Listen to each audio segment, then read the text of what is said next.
যাদেরকে 500 টাকার জায়গায় 1000 টাকা দিলে ওয়াজের বা মোনাজাতের ভাষা পরিবর্তন হয়ে যায়, এদের কথার কোনো উত্তর আমি দিতে চাই না। এদেরকে আমার এত বেশি করুণা হয়।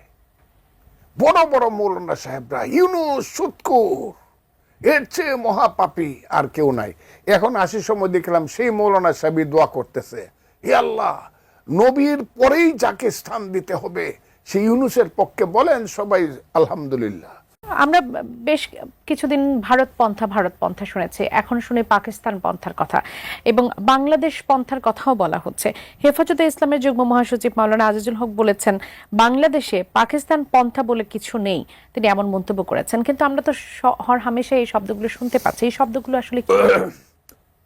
যাদেরকে 500 টাকার জায়গায় 1000 টাকা দিলে ওয়াজের বা মোনাজাতের ভাষা পরিবর্তন হয়ে যায়, এদের কথার কোনো উত্তর আমি দিতে চাই না। এদেরকে আমার এত বেশি করুণা হয়। বড় বড় মৌলানা সাহেবরা ইউনুস সুৎখোর, এর চেয়ে মহাপাপী আর কেউ নাই। এখন আসার সময় দেখলাম সেই মৌলানা সাহেবই দোয়া করতেছে, হে আল্লাহ, নবীর পরেই যাকে স্থান দিতে হবে সেই ইউনুসের পক্ষে বলেন সবাই আলহামদুলিল্লাহ। এদের কথার এই 500 টাকা 1000 টাকা যারা মানুষের ঘরে খায়া লিল্লা খায়া যারা বড় হইয়া বড় বড় কথা বলে, এদের কথা এদের কোনো সেন্স কাজ করে বলে আমি মনে করি না। তবে আমি একটা কথা বলি, এরা হইল মোল্লা মুন্সি। মোল্লাতন্ত্র কিন্তু ইসলাম নয়, ইসলাম কিন্তু মহান। মোল্লাতন্ত্র চিরদিন ইসলামকে ছোট করেছে। কাজে এই বাংলাদেশে মোল্লাতন্ত্র হয়েছে আর ধর্মের নামে ব্যবসা শুরু হয়েছে। এই যে ব্যবসায়ীর দল, ধর্মের নামে যারা ব্যবসা করতেছে, তাদের কথার উত্তর দিতে গেলে এই যে তারা হাজারে হাজারে জমা হয় সোহরাওয়ার্দী উদ্যানে, কোত্থেকে? প্রতি শুক্রবার পাইছে আল্লাহর মহান দিন, শুক্রবারের জুম্মার নামাজ পড়েই হাজারে হাজারে ওই মাদ্রাসার ছাত্র পাইছে, গরিব মানুষের সন্তানেরা। আমি আজকে পরিষ্কারভাবে বলতেছি, মাদ্রাসাতে যারা লেখাপড়া করে এরা খুব সাধারণ গরিব ঘরের সন্তান, বেশিরভাগ, অন্তত 96-7%। এই ছেলেপেলেরা কিছুই বুঝে না হুজুর ছাড়া। এরা থাকে মাদ্রাসায়, খায় লিল্লার টাকা, এরা মানুষের অনুদানে খায়। নিজের জীবন সম্পর্কে এদের যে ধারণা হয় সেই ধারণা হলো হুজুর যা বলে তাই শুনতে হবে। হুজুরেরা তাদেরকে কয়েকদিন পরে পরে প্রতি শুক্রবারে অথবা 1 মাস 2 মাস পরে পরে তৌহিদি জনতার নামে, ইসলাম রক্ষা করার নামে সোহরাওয়ার্দী উদ্যানে জামাত ইসলাম, হেফাজতে ইসলাম তারা এসে যুক্ত হবে। নারী নীতি করা যাবে না, নারী নীতি যারা লেখছে করছে এই নারীরা। আমি তো মনে করি এখন যদি বেগম রুকেয়া থাকতো, আজকের মোল্লা মুন্সিরা তাকে ব্যত্রাঘাত করতো অথবা তসলিমা নাসরিনের মতো দেশ তারা করতো বেগম রুকেয়ারে। এই কারণে আমি সবসময় বলি, কি করলাম গাজীর গীত গায়া, 5 কামাই করলাম 1.5 টাকা খায়া। যারা নারীকে, যারা নারী নীতিতে প্রগ্রেসিভ কথা বলে, তাদেরকে যারা বেশ্যা বলে, এদের তো মায়ের পেটে জন্মগ্রহণ করা ঠিক হয় নাই। আমি তো মাকে বলবো এদেরকে পেটে ধারণ করো না মা। বা ইভেন মৌলানা মৌলভী সাহেবদের ঘরে যে মায়েরা বোনেরা, তাদেরকে বলবো তোমরা এদের বাচ্চা পেটে নিও না, এরা তোমাদেরকে খুব ছোট নজরে দেখে। আমি খুব কঠিন কথাগুলো, এই this time once it will come, যে বাংলাদেশের 1 কোটি মহিলা, তারা তো 50%, 18 কোটি মানুষের মধ্যে আমার মা বোনেরা তো 9 কোটি। এই 9 কোটি একদিন রাস্তায় বেরিব এদের বিরুদ্ধে, যে এদের পাতে ভাত দেব না, এদের জন্য তরকারি রান্না করব না। This time will come. আরেকটা জিনিস আসবে, সেই জিনিসটা হলো যারা ওই যে গোলাম আজমের স্লোগান যারা দেয়, লিমিটেড লোক, কয় পার্সেন্ট তারা ইলেকশন করে দেখাও বাপের বেটারা। আমি চ্যালেঞ্জ করছি, একবার 3টা সিট পাইছো, একবার 1টা সিট পাইছো, 15টা সিট পাইয়া দেখাও। 7% ভোট নাই, 70%-এর পাওয়ার দেখাও। বাজে বাজে কথা বলো, বাজে বাজে স্লোগান দাও। আমি খুব ক্লিয়ারলি তাদের সম্পর্কে পরিষ্কারভাবে বলতে চাই, না, আসো, তুমি ইসলাম চাও, শরীয়ত চাও, শরিয়া আইন চাও, দেশে প্রতিষ্ঠিত করতে চাও, কোরআনকে সংবিধান বানাইতে চাও, তুমি যদি চাও, আপনারা যদি চান, জামাত ইসলাম যদি চান, হেফাজতে ইসলাম, আসেন ইলেকশনে। মানুষ যদি বলে ইয়েস, আমরা এই দেশের মানুষ, আমরা এটা চাই, আমি আপনাদেরকে সেলিউট দেব। কিন্তু না করিয়া 7% লোক 70% লোকের পাওয়ার দেখান। আর ওই ইউনূস সাহেবদের মতো লোক জেনারা, যারা জীবনে কোনোদিন মানুষের জন্য রাজপথে নামে একটা স্লোগান দেয় নাই, মুক্তিযুদ্ধের সময় বাঙালির শ্রেষ্ঠ সময়ে যারা বিদেশে কাটিয়ে আরাম আয়েশ করছে, যারা দিনের পর দিন, মাসের পর মাস, বছরের পর বছর, কত বসন্ত আইলো, কত বসন্ত গেল, জীবনের পাতায় পাতায় কত চিহ্ন রয়ে গেল বাংলায়।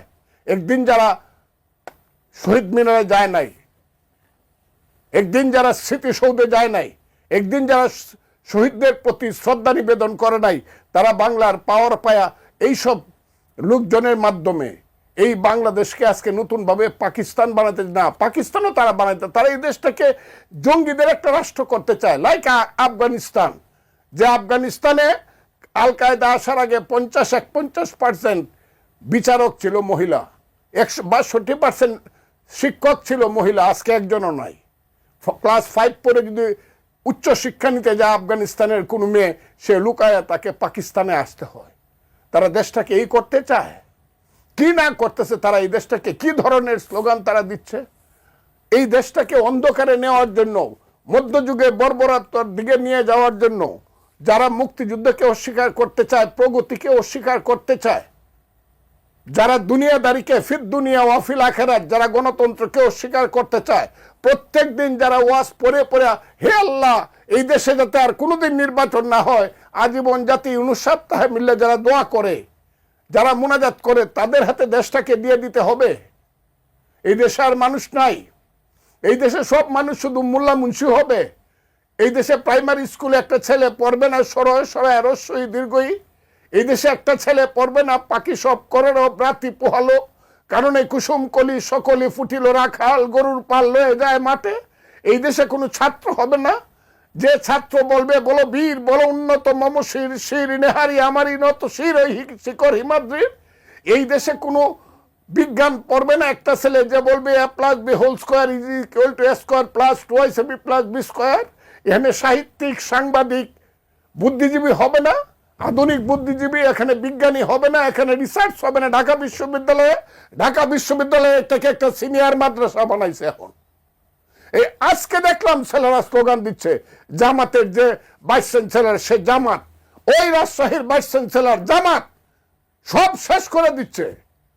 এটাকে কি আমরা বাংলাদেশের সিনিয়র মাদ্রাসা বানানোর জন্য 1921 সনে সারা বাঙালি জাতির স্বপ্নে ঢাকা বিশ্ববিদ্যালয় হয়েছিল, যে বিশ্ব বলে থেকে দিনে দিনে, মাসে মাসে, বছরে বছরে, ক্ষণে ক্ষণে ক্ষণজন্মা পুরুষেরা জন্মগ্রহণ করেছিল, মহামানবরা জন্মগ্রহণ করেছিল।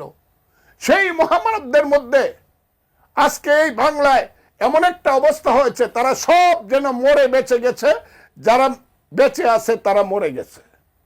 আর এখানে এখন তাদের রাজত্ব কায়েম হয়েছে, যারা বিশ্বাস করে না আধুনিকতায়, যারা বিশ্বাস করে না বিজ্ঞানে, যারা একদিন বিশ্বাস করতো না চাঁদে মানুষ গেছে, কাফের বলতো, যারা একদিন মাইক বাজায় গান বাজায় বিয়া করলে কইতো যে এই বিয়া সহি বিয়া হয় না, এটা এই বিয়ার সন্তান জারজ হবে, তারা যারা এখন ঘন্টার পর ঘন্টা মাইক বাজায় আজহারি সাবরা, মৌলানা সাবরা বক্তৃতা করে, এইটার একটা ব্যাখ্যাও দেয় না যে আগে কেন এটা কইছিলেন। এই যে দেশ, এই দেশটা সৃষ্টি করার জন্য তো আমরা যুদ্ধ করি নাই। আমি যখন যুদ্ধে যাই আপনি শুনবেন আমি কেন এইসব কথা বলি। আমার বয়স তখন 23 বছর, এর আগে 10 বছর আগে থেকে আমি পলিটিক্স করি, স্লোগান শিখছি। তোমার আমার ঠিকানা পদ্মা মেঘনা যমুনা, জেলের পর জেলে গেছি, মাসের পর মাস পাকিস্তান আমলে। খুব ছোট ছেলে ছিলাম না, মুক্তিযুদ্ধের সময় MA ফাইনাল ইয়ারে পড়ি ঢাকা বিশ্ববিদ্যালয়ে, 116 নম্বর ইকবাল হলে থাকি।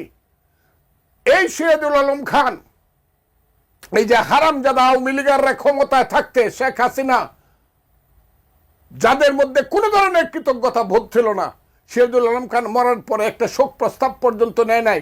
সেই সিরাজুল আলম খান তৎকালীন বাংলাদেশের শ্রেষ্ঠ রবীন্দ্রসঙ্গীত শিল্পী জাহিদুর রহিম রে ডাইকে আইনা বললেন, জাহিদ ভাই এই গানটা গান তো, আমার সোনার বাংলা আমি তোমায় ভালোবাসি, এটার আমি ফজলুর রহমান সাক্ষী। এই গানটা জাহিদুর রহিম গাইলো। তারপরে গাইলো গান তো ধনে ধান্যে পুষ্পে ভরা আমাদেরই বসুন্ধরা। এগুলা কইলে পরে কান্না আসে এখন। গান তো গাওয়ার পরে করলে গান দুইটাই চমৎকার, কিন্তু এই গানটা হলো বিশ্বকবি রবীন্দ্রনাথ ঠাকুরের, এটাকে আমরা জাতীয় সঙ্গীত হিসাবে সিলেক্ট করি। It is in the year 1970, 1971 সন না, 70 সনে।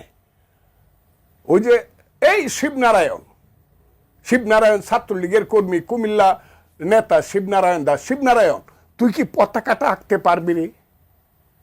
1 তারিখ স্বাধীনতার পতাকা দেখতো লাল সবুজের পতাকা, উপরে থাকবে বাংলাদেশের ম্যাপ, না হলে ইন্ডিয়ানরা আমাদেরকে ভুল বুঝবে। সেই ছিল শিবনারায়ণ দাস নিউ মার্কেট থেকে কাপড় কিনে আই না, সারাদিনে আনোয়ারা হোটেলে 6 আনার ভাত খায়া এই পতাকাটা আঁকছে। পরের দিন 2 তারিখে এই পতাকাটা আসমর আব্দুর রব ডাকসুর ভিপি তার নেতৃত্বে ঢাকা বিশ্ববিদ্যালয়ে তোলা হয়েছে। হাজার হাজার ছাত্র নূরে আলম সিদ্দিকীর বক্তৃতা শুনলে বঙ্গোপসাগরের ঢেউ উজান যেত। সেই সব ছাত্র নেতা ছিল, এইসব ছাত্র নেতা না যাদের বাড়িতে গড় নাই দোয়ার নাই, মানুষ আছে রাও নাই কয় আমাদের দেশে। এইসব ছাত্র নেতারা ভিক্ষুকের ছেলে না, যে দিনে দিনে 400 কোটি টাকার মালিক 4 মাসে হয়ে যায়, এরা না। নূরে আলম সিদ্দিকী হওয়া তো সোজা না, তুফাইল আহমদ হওয়া তো সোজা না। স্বাধীনতার পরে অনেক নেতা হয়েছে, আমাদের বন্ধুরা নেতা হয়েছে, আমরাও কিছু রাজনীতি করছি, ছাত্র রাজনীতি। আমি কেন বলি, এই যে যুদ্ধটা হয়েছে এত সহজ না। কত মায়ের বুক খালি হয়েছে, কত বাবা সন্তান হারা হয়েছে, কত মা স্বামী হারা হয়েছে, কত বাড়ি ঘর পরে সরকার হয়েছে। আমার এলাকাতে 36 নামে একটা গ্রাম ছিল, আমার বাড়ির থেকে 2 কিলোমিটার দূরে। সেই গ্রামের একদিনে পাক বাহিনী 400 মানুষকে গুলি করে মারছে।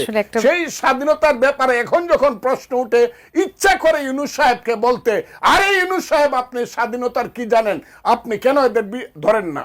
আপনি তাদেরকে হয় ধরেন, না হলে আপনাকে মানুষ বলবে আপনি তাদের সাথী। আমি আরেকটা কথা বলিয়া আমাকে একটু সুযোগ দেন। ওনারা মৌলানা সাহেবদেরকে এত হাজার হাজার মানুষ জমা হওয়ার সুযোগ দেয়। আমরা যদি মুক্তিযোদ্ধারা বলি, এখন তো জীবিত আছি, বয়স 77, আমরা যদি বলি হ্যাঁ জাগো 71, জাগো 71, আমরাও বসবো। ইউনূস সাহেব আমাদেরকে আপনি বসা, আমাদেরকেও ঠান্ডা পানি খাওয়ান। দেখি তো সোহরাওয়ার্দী উদ্যানে অথবা প্রেস ক্লাবের সামনে কত মুক্তিযোদ্ধা আছে। আপনি মনে করছেন মাত্র 1 লাখ মুক্তিযোদ্ধা জীবিত আছে? না, 17 থেকে 17 কোটি 50 লক্ষ মুক্তিযোদ্ধা জীবিত আছে, যারা মুক্তিযুদ্ধের আদর্শে বিশ্বাস করে। এটা ভোট হইলে দেখতে পারবে।